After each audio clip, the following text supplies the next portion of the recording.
but call me a commo if you like, which I'm not, but you're welcome to call me one if you like. I preferred it to be called a bloody liberal, I can tell you. So here we are. So what's she done? She's a young lawyer. He's a young lawyer. And he has 3 children. Okay, and then goes through a bunch of other stuff, but that's basically it for that one. Rowan Ramsey for Grey. Okay. I've been living and farming on the Eyre Peninsula, and blah blah blah. It's a good community. It's the reason I've had a long association with Apex.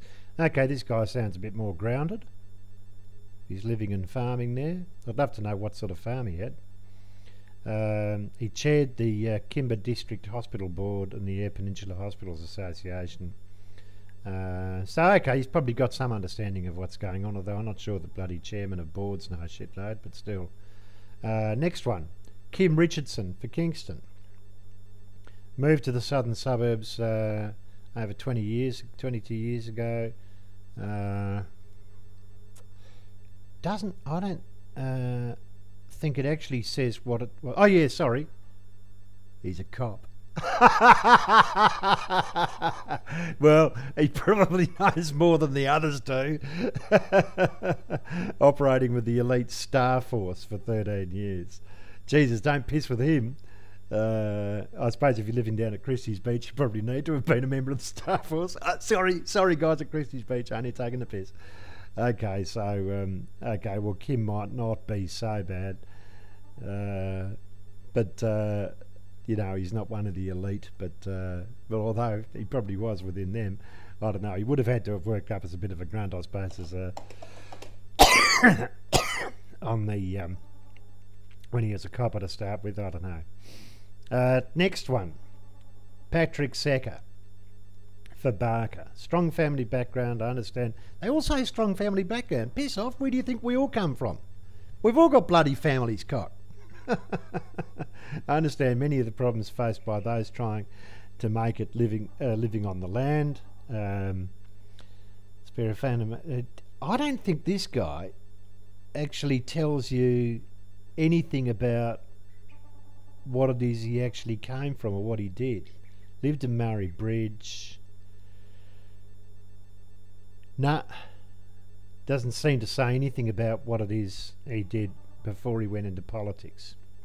But as chairman of the Liberal Rural Committee, so you could say he's a career politician in that respect. I don't know.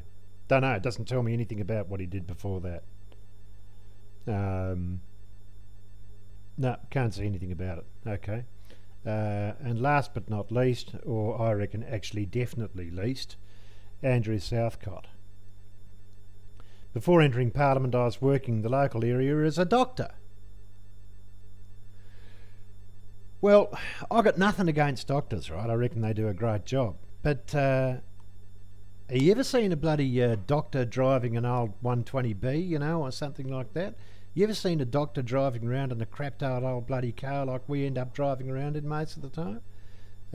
Well, I can tell you, mate, I don't think I've seen a doctor once who you'd classify as bloody poor. It's hard work, no question about it. Someone's got to do it, no question about it.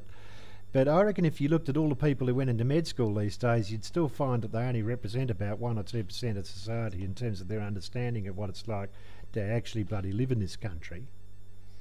Maybe I'm wrong. Maybe he'll prove me wrong. But I've got nothing against doctors, but while I was studying, I was fortunate enough to spend some time in Africa volunteering in a mission hospital. Good on you, mate. It's during this time that I learned how rewarding it is to keep others, to help others. Of course, although he's worked in Africa and he understands how bad it is over there, this is a party that turned round and said, these, where are they from? I can't remember now.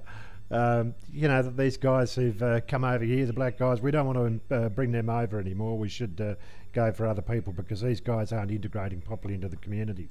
And what is it, like a day afterwards, this poor bastard gets beaten to death by 2 bloody white guys. Unbelievable. I'm going to give another rave about that later. I just can't remember the name of the bloody... Where do they come from? I don't know. I'll have to look it up. Okay, so that's all the candidates in South Australia. So what have we got? We've got a doctor, we've got a bunch of bloody lawyers, we've got business owners, and we've got one bus driver. Well, that's good. And I don't think there's anybody else, was it? Anything else? Is this a fair representation of the population of South Australia? These guys are out there to represent us in Parliament, right? So when a bill comes along and says, oh, you know, we should increase this, or pensioners are all right, they're doing all right, mate, no problems, pensioners live fine. Oh, yeah, so tell me, what's the price of a carton of milk, you know? Are they the ones that sit there in the supermarket? You know when you go into a supermarket, right? And I go to Woolies just up here on the corner. I go into Woolies and I say to myself, right, I've got to do the shopping for the week. I've got a 92-year-old mother I have to look after, okay? She's all right head-wise, but she can't bloody move around. So I've got to be careful with what it is, because we both live on her pension and my pension. Luckily, we can combine them. When she dies, I'm screwed, okay, because I'll have to just live on my own pension, and that's not going to be easy. I've got my youngest son still living with me, while he's actually at university, and I'm hoping that he'll earn a bit of money when he gets out and look after me. But, you know, bad chance of that probably. But anyway, right, so when I go to the supermarket, I buy milk. When I buy milk, I buy a 3-litre container. It costs me roughly $2.80 or something like that for a container of milk from Woolies, right? There's this other stuff, which is like $3.80 or $3.90 or something like that. Exactly the same milk. What have they got, special cows or something, you know? Of course they bloody haven't. It's exactly the same milk. Comes out of the same bloody teats, you know?